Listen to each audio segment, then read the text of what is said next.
Progressive knowledge চ্যানেলে স্বাগত জানাচ্ছি। আজকে আমি পঞ্চম শ্রেণীর 100তম ক্লাসটি নিচ্ছি। আজকের ক্লাসে মিশ্র ভগ্নাংশকে কি করে অপ্রকৃত ভগ্নাংশে পরিণত করা হয় তা নিয়ে আমি ক্লাস নিচ্ছি।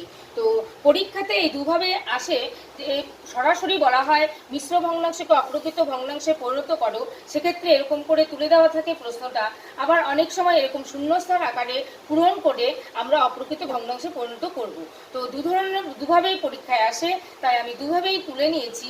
শূন্যস্থানের আকারে আসলে আমরা কি করে করব সেটাও আমি তুলে নিয়েছি। তো প্রথমে আমরা জেনে নেব যে মিশ্র ভগ্নাংশ থেকে অপ্রকৃত ভগ্নাংশে পরিণত করার নিয়মটা কি।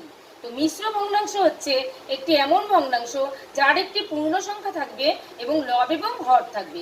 তাকে আমরা যখন অপ্রকৃত ভগ্নাংশে পরিণত করব তখন এই পূর্ণ সংখ্যাটা আর থাকবে না, লব এবং হর থাকবে। সেক্ষেত্রে লবটা হরের থেকে বড় হবে। তো আমরা সূত্রটা আগে শিখে নেব যে কি করে এটাকে আমরা অপ্রকৃত ভগ্নাংশে পরিণত করব। প্রথমেই আমরা যে পূর্ণ সংখ্যা থাকবে সেই পূর্ণ সংখ্যা সঙ্গে গুণ করব হরকে। হরকে গুণ করার পর আমরা যোগ করে নেব লবকে। তাহলে এইভাবে পূর্ণ সংখ্যা সঙ্গে হর গুণ করে তার সঙ্গে যদি লব আমরা যোগ করি তাহলে আমরা পেয়ে যাব সেই প্রকৃত ভগ্নাংশের লব পেয়ে যাব।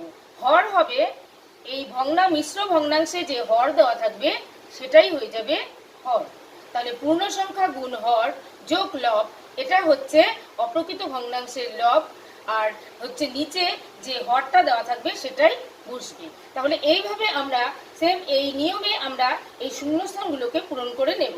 তাহলে আমাদের প্রথম হচ্ছে পূর্ণ সংখ্যা হচ্ছে এখানে 6, তারপর হচ্ছে হর হচ্ছে এখানে 2 এবং লব হচ্ছে 1। তার নিচে বসবে হর হচ্ছে এখানে 2। এবার আমরা হিসাব করে বের করে নেব এখানে কত বসবে। 6 দুগুণে 12 আর 1 হচ্ছে 13। তাহলে এই ঘরে লবের ঘরে 13 বসছে, নিচে 2 থাকছে। চলে এলো অপ্রকৃত ভগ্নাংশ যার লব বড় হর ছোট। আমরা পরবর্তী অঙ্কে যাচ্ছি। এখানেও আমরা প্রথমে লিখব পূর্ণ সংখ্যা 8, তার সঙ্গে গুণ হচ্ছে হর 5, তার সঙ্গে যোগ হচ্ছে লব 2, তার নিচে হচ্ছে হর হচ্ছে এখানে 5। এবার হিসাব করে আমরা বের করে নেব। 5টা 40 আর 2 হচ্ছে 42।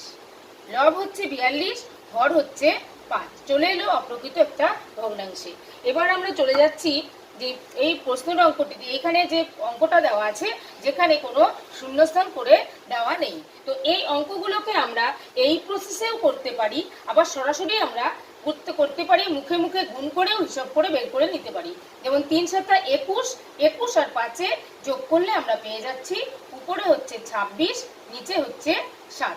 এভাবেও আমরা সরাসরি এই হরের সঙ্গে এই পূর্ণ সংখ্যাকে গুণ করে লবকে যোগ করে বসিয়ে দেব এবং নিচে ভগ্নাংশে যে হর আছে তাকে বসিয়ে দেব। আবার আমরা এই অঙ্কটা এই প্রসেসেও করতে পারি। সেক্ষেত্রে আমাদের লিখে নিতে হবে যে এখানে হচ্ছে পূর্ণ সংখ্যা গুণ হর যোগ লব, নিচে হচ্ছে হর। তাহলে এবার আমরা হিসাব করে বার করব। 3 বার 36, 37, 38 যোগ করলে 38 হবে উপরে লব, নিচে হবে হর 3। এইভাবে আমরা এই মিশ্র ভগ্নাংশগুলোকে অপ্রকৃত ভগ্নাংশে পরিণত করতে পারি। আমি চলে যাচ্ছি এখন গ নম্বর অঙ্ক। 3 ক এবং খ করেছি, এবার আমি চলে যাচ্ছি গ নম্বর অঙ্ক। গ নম্বর অঙ্কে বলা হয়েছে 33 পূর্ণ 1 2। তাহলে এখানে আমরা করব 33 গুণ 2 যোগ 1, নিচে হচ্ছে 2। তাহলে 33কে 2 দিয়ে গুণ করলে 66 পাচ্ছি, 1 যোগ করে আমরা 67 পাচ্ছি, নিচে 2। তাহলে ভগ্নাংশটি হলো অপ্রকৃত ভগ্নাংশটি হলো 67 2। ঘ নম্বর অঙ্কটিতে আছে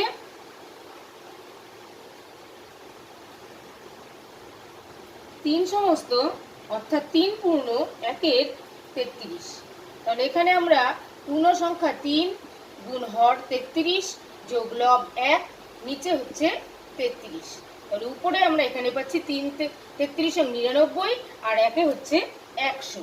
তাহলে এখানে হচ্ছে 100, নিচে হচ্ছে 33। নম্বর অঙ্কে আছে 6 পূর্ণ 5 3। তাহলে নিয়ম হচ্ছে পূর্ণ সংখ্যা গুণ হর যোগ লব 5, নিচে 3, তাহলে 6 দুগুণে 12, 12 আর 5 হয়ে যাচ্ছে, এখানে হচ্ছে 3 হবে, তাহলে 3 6 18, 18 আর 5 হয়ে যাচ্ছে 23, 23/3। চলে যাচ্ছি 4 নম্বর অঙ্কে। 4 নম্বর অঙ্ক বলা হয়েছে 3 পূর্ণ 5-এর 6, তাহলে এখানে পূর্ণ সংখ্যা হচ্ছে 3 গুণ হর হচ্ছে 3, 6 যোগ 5, নিচে হচ্ছে 6, তাহলে এখানে আমরা পাচ্ছি 3 6 18 আর 5 23, 23/3। আজকের এই ক্লাসটি ভালো লাগলে লাইক করবেন, কমেন্ট করবেন, শেয়ার করবেন এবং আমার পরবর্তী ক্লাসটি পেতে আমার চ্যানেলটিকে সাবস্ক্রাইব করে আমার সঙ্গে থাকবেন।